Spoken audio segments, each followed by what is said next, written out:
Assalamualaikum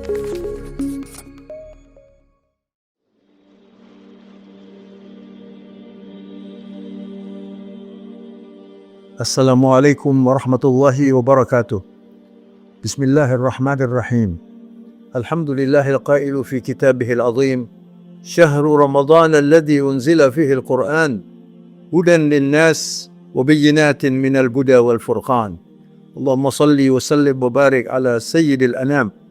Nabiyyina wa habibina wa mursyidina Muhammad wa ala alihi wa sahbihi wa sallam tasliman mazida.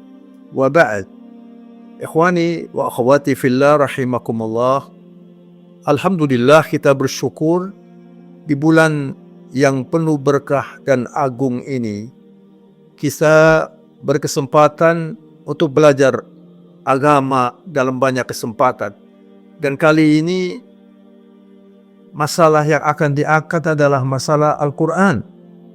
Karena kehebatan dan kemuliaan Al-Quran itu luar biasa, diturunkan di bulan yang paling mulia, bulan Ramadan, dan diberikan atau diturunkan kepada manusia yang paling mulia, Sayyidil Anam Muhammad sallallahu alaihi wasallam. Jadi kalau berbicara tentang Rasulullah, tentang Al-Quran, tentang Ramadan, ini semuanya adalah akumulasi dari kebaikan yang tidak bisa ditandingi.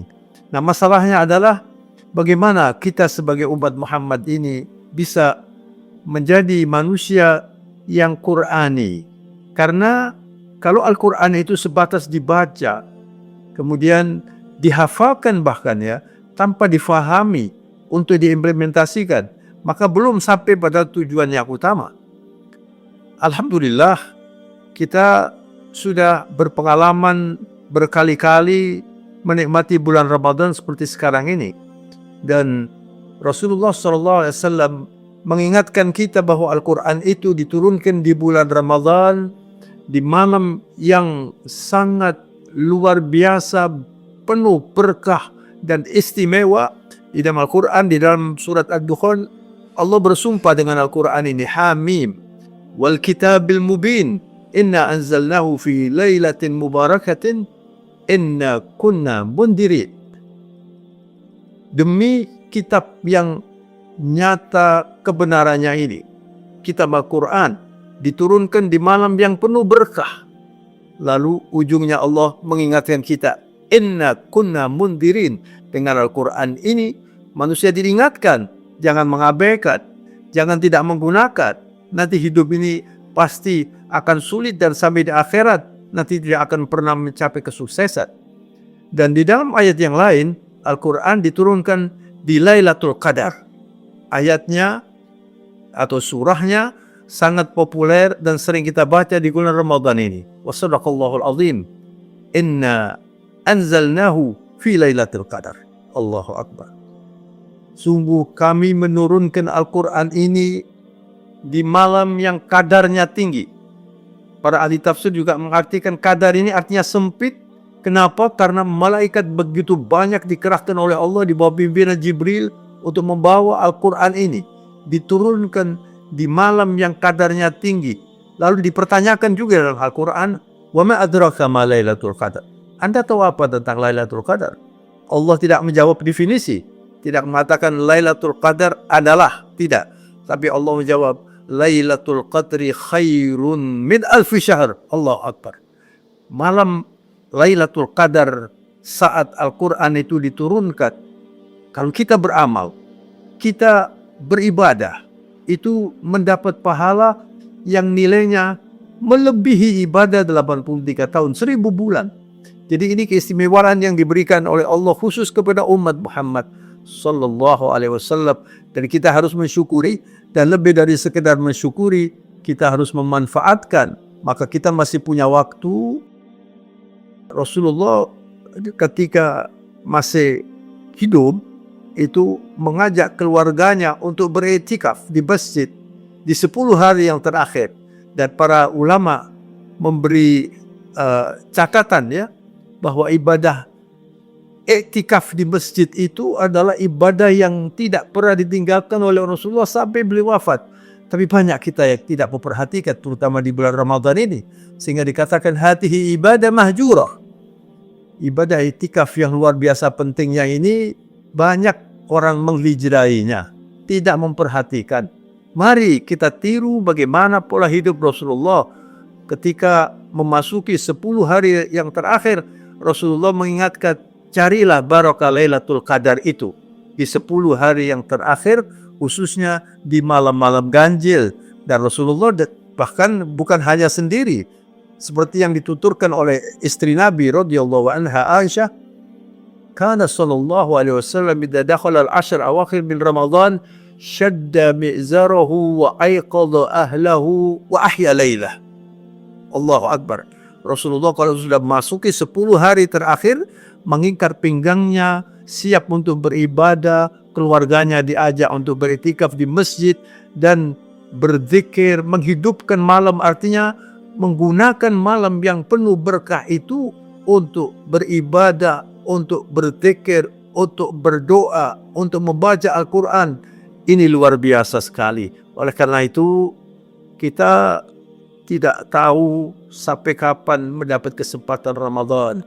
Sebentar lagi Ramadan akan pulang kepada Allah, dan tahun depan Ramadan akan kembali lagi. Tapi kita kalau pulang kepada Allah tidak akan bisa mendapatkan Ramadan lagi. Maka saya tidak hanya mengatakan bahwa hadhihi fursa dahabiyah, ini adalah kesempatan emas, tapi lebih dari sekedar emas.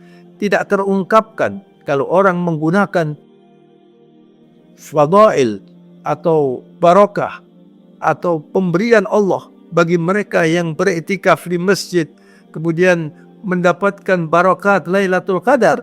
Itu satu hadiah yang apabila kita mendapatkannya, dan insya Allah kita mendapatkannya, kita harus berdoa banyak, minta tolong kepada Allah. Balighna Ramadan, balighna Ramadan, balighna Lailatul Qadar, balighna Lailatul Qadar. Itu harus banyak. Kita sudah mendapatkan kesempatan Ramadan ini, tinggal Lailatul Qadar ini. Jadi bisa dibayangkan kalau kita mendapat pahala lebih baik, bukan sama, tapi lebih baik dari 1000 bulan. Ya Allah.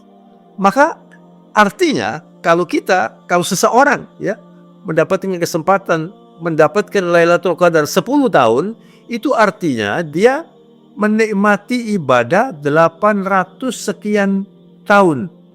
Ibadah, nilai ibadah. Sulit untuk diungkapkan dengan kalimat, tapi itulah kemurahan Allah. Itulah rahman rahimnya Allah. Dan kalau kita melakukan iktikaf di masjid imanan wahtisaba, maka Allah menjanjikan melalui Rasulullah, ghufira lahu ma taqaddama min dhanbi. Ya Allah, dosa dibersihkan sama sekali. Ditambah lagi kalau kita melaksanakan qiyamul lail, tarawih, ya, dikenal dengan istilah tarawih itu.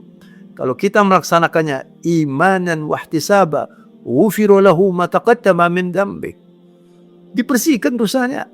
Lalu kalau kita berpuasa juga imanan wahtisaba, ghufira lahu ma taqaddama min dhanbi. Jadi ada 3 janji Allah yang menjanjikan dibersihkan dosanya.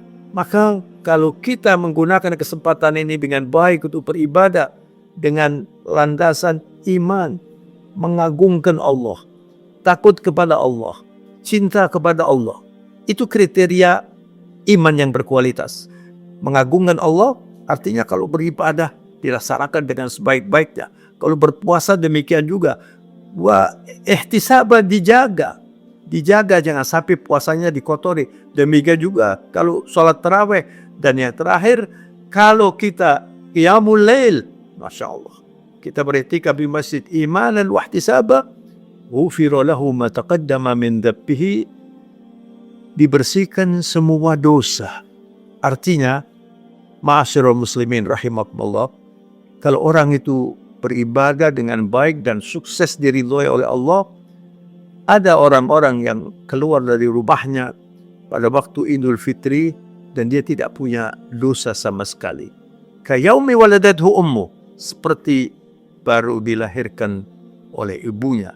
Yang penting adalah jangan sampai hati dikotori ketika bulan Ramadan ini, dikotori dengan menghasut, sombong, atau bertikai, tidak bersilaturahmi, itu yang menjadi kendala kita tidak sukses. Maka mari kita bersihkan hati kita dengan banyak berzikir, bersilaturahmi, saling memaafkan, kemudian membersihkan sifat-sifat yang tidak baik. Karena takwa itu adalah sasaran utama ibadah puasa, dan Rasulullah dalam hadits mengatakan at-taqwa hahuna, at-taqwa hahuna.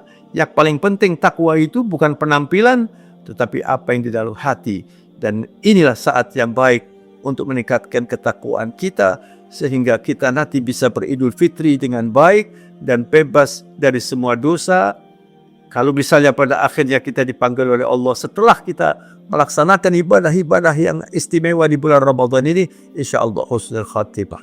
Mudah-mudahan kita semua bisa menggapai Lailatul Qadar dan ibadah puasa kita insyaallah dikabulkan oleh Allah Subhanahu wa taala.